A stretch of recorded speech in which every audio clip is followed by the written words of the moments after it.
সন্দেশখালীর রাজবাড়ী এলাকায় সিবিআই অরুণ নস্করের বাড়িতে যায় সিবিআই। অরুণ নস্করের বিরুদ্ধে জমি দখল করার অভিযোগ। সিবিআই এর কাছে এই অভিযোগ করেছিলেন দিলীপ সর্দার। দিলীপ সর্দারদের করা অভিযোগের ভিত্তিতেই তৎপরতা। যে জমি ও জায়গা দখল করার অভিযোগ, তার বিরুদ্ধে জমির নথি সহ সিবিআই এর মুখোমুখি অরুণ নস্করের পরিবার। অরুণ নস্কর তার পরিবারের পাল্টা অভিযোগ, তাদের জমি দখল করে পাকা বাড়ি শাহজাহান অনুগামীদের, তাদের দোকান ঘর দখল করে নিয়েছে শাহজাহানের বাহিনী।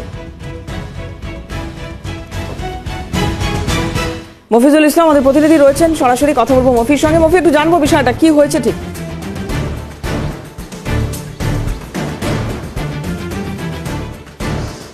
দেখো, বিভিন্ন মানুষের কাছ থেকে যেমন জমি যাওয়া সংক্রান্ত যে অভিযোগ পোর্টালের মাধ্যমে সিবিআইয়ের কাছে জমা হচ্ছে, সেই অভিযোগের পরিপ্রেক্ষিতে তারা বিগত কয়েকদিন ধরে সিবিআইয়ের গোয়েন্দারা সন্দেশখালীর বিভিন্ন অংশে গিয়ে তারা কিন্তু সমস্ত অভিযোগের সারবত্তা খতিয়ে দেখছেন।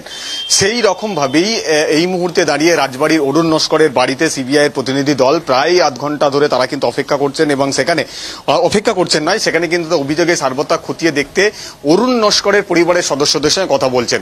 এখানে দুটো বিষয় স্পষ্ট অভিযোগ রয়েছে। প্রথমত হচ্ছে একটা অভিযোগ অরুণ নস্করের পরিবারের বিরুদ্ধেও রয়েছে, আবার অরুণ নস্করেরও অভিযোগ রয়েছে শাহজাহান অনুগামীদের বিরুদ্ধে জমি লুট করে নেওয়া। দিলীপ সর্দার নামে একজন ব্যক্তি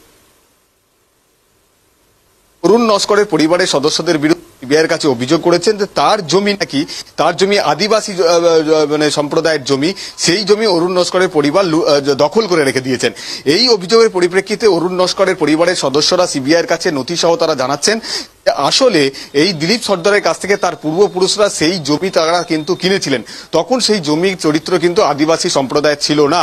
পরবর্তীকালে দিলীপ সর্দার তারা এই শাহজাহানের প্রভাবকে কাজে লাগিয়ে সেই জমিটাকে এসটি সম্প্রদায়ের জমি এরকমই একটা নথি জাল করে তারপরে তারা কিন্তু সেই জমি দখল করা হয়েছে বলে অরুণ নস্করের বিরুদ্ধে অভিযোগ করেছেন।